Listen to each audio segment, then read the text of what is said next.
Business, l'invité. 18h18 sur BFM Business, et donc Jean-Louis Bal, le président du syndicat des énergies renouvelables, qui est notre invité. Bonsoir monsieur Bal. Bonsoir, merci beaucoup. Alors hier on nous annonçait, ça y est, présenté au Conseil des ministres cette loi d'accélération des énergies renouvelables. Aujourd'hui des mesures pour accélérer sur le nucléaire. Qu'est-ce qui prime ? Il y a un calendrier quand même très très concret aussi sur le nucléaire. Un premier coup de pioche sur un EPR avant la fin de ce quinquennat, puis un deuxième dans la foulée. On a toujours l'impression que les choses sont plus bornées sur le nucléaire que sur les énergies renouvelables. C'est culturel ça pour vous, ou c'est une réalité aujourd'hui finalement ? Je pense qu'en France on a toujours vécu sur l'idée que l'énergie d'abord c'est de l'électricité et qu'il n'y a rien d'autre, alors que l'électricité ne représente qu'un quart de notre consommation d'énergie, et que d'autre part l'électricité c'est le nucléaire qui est la réponse à tout.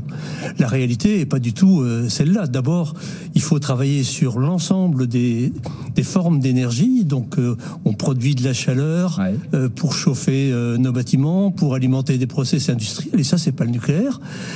On a des véhicules qu'il faut utiliser, enfin, qui servent à nous transporter, des marchandises. Ça, c'est pas le nucléaire. Et à côté de ça, il y a l'électricité. Alors maintenant... Mais est-ce qu'on est d'accord pour dire que fondamentalement, le nucléaire a freiné l'essor des renouvelables en France depuis 10, 15, 20, 25 ans finalement? Je pense que l'idée qu'on se fait du nucléaire qui est la réponse à tout, ça a freiné. C'est pas le nucléaire en lui-même, c'est cette idée qu'on se fait du nucléaire. Ça, c'est vrai que ça a freiné, et c'est pour moi l'explication du retard qu'on a aujourd'hui, à la fois sur la rénovation énergétique des bâtiments et sur le développement des énergies renouvelables. On n'a pas mis les efforts qu'il fallait pour atteindre nos objectifs. Et vous dites qu'il y a encore cette opposition frontale aujourd'hui entre nucléaire et les énergies renouvelables qui n'a plus lieu d'être. Là, il y a une nouvelle direction qui va arriver chez EDF. Est-ce que vous avez un message à faire passer à EDF ? Est-ce qu'il est temps qu'on bosse ensemble véritablement ? C'est ça l'idée. Mais justement, je pense que le message, mais il est déjà passé chez une bonne partie des tenants du nucléaire, qu'on doit faire coexister. Vous parliez des EPR qu'on va lancer.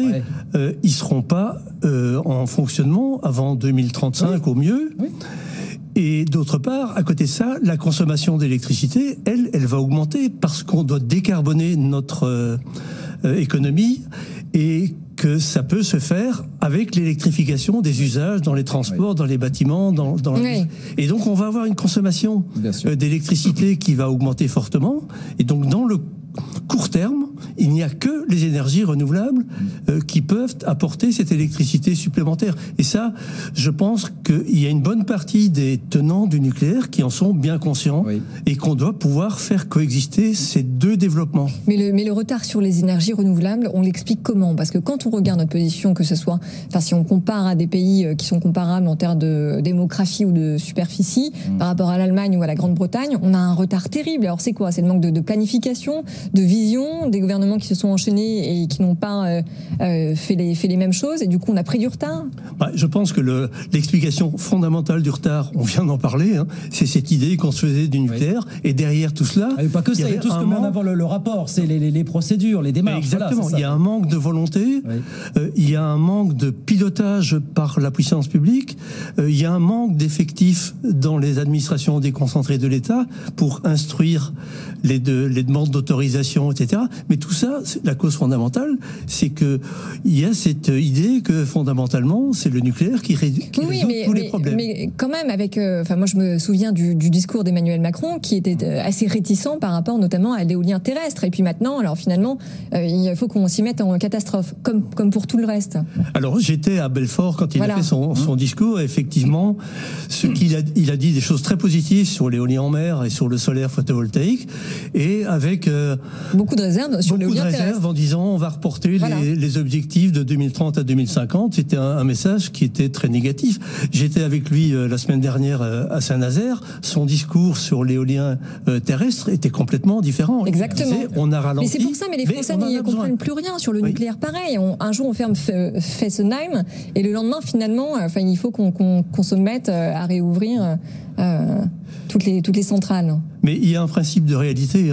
Depuis le discours de Belfort, il y a eu la crise ukrainienne. Bien sûr. Et puis la crise de l'industrie nucléaire en France. On a quand même un parc qui ne produit pas à la hauteur. Est-ce que vous avez le sentiment que ce projet qui a été présenté hier répond aux besoins, c'est-à-dire réduire les procédures, réduire les délais? On nous dit pour un champ d'éolien en mer, c'est 10 ans de procédure. À combien on peut réduire les délais? C'est pas 10 ans de procédure, c'est 10 ans au total, entre le moment où le projet est octroyé. Ouais. Alors il y a des procédures pendant 3-4 ans, il y a des recours, ça c'est une plaie. Et puis après que les recours sont purgés, il y a 3 ans pour construire le parc. Là, est-ce qu'on se donne les moyens de réduire ces délais? On se donne les moyens de réduire ces délais.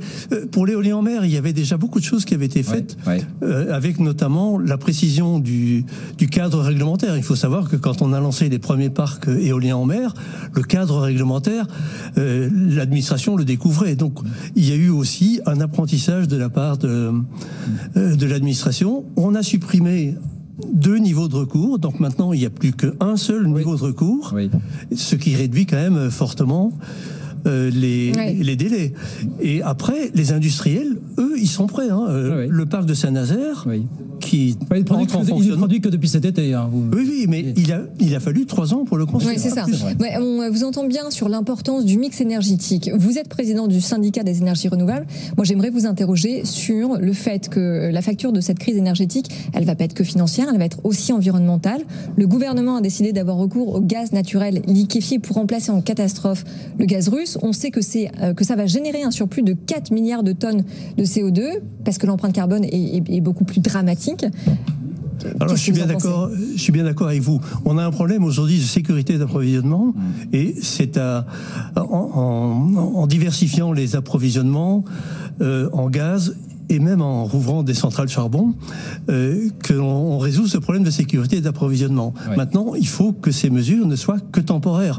Et que pour l'approvisionnement en gaz, on mise sur le développement des gaz renouvelables, au premier rang desquels le biométhane, qui est produit donc à partir de ressources agricoles, déchets de culture, déchets animaux, etc. Et ça, on a l'opportunité d'ici à la fin de la décennie, donc dans 8 ans, de produire à peu près 20% de notre consommation de gaz, ce qui correspond à ce qu'on importe, ce qu'on importait l'année dernière de Russie. Parce que vous le dites, les énergies renouvelables, ça se limite pas à l'éolien et au solaire, finalement. C'est bien plus large que ça, finalement. C'est bien plus large. Donc, il y a aussi l'utilisation de la biomasse, de la géothermie pour faire de la chaleur. Mais avec un retard terrible à rattraper.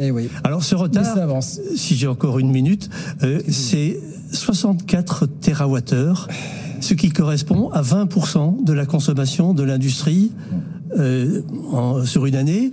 Et si on avait eu ces 64 TWh supplémentaires, on passerait à un hiver beaucoup plus confortable. Voilà, le message est passé en tout cas. Dans un univers plus positif. Merci beaucoup Jean-Louis Bal. Merci de passer nous voir ce soir, le président du syndicat des énergies renouvelables avec nous sur BFM Business. Merci de passer nous voir. Merci.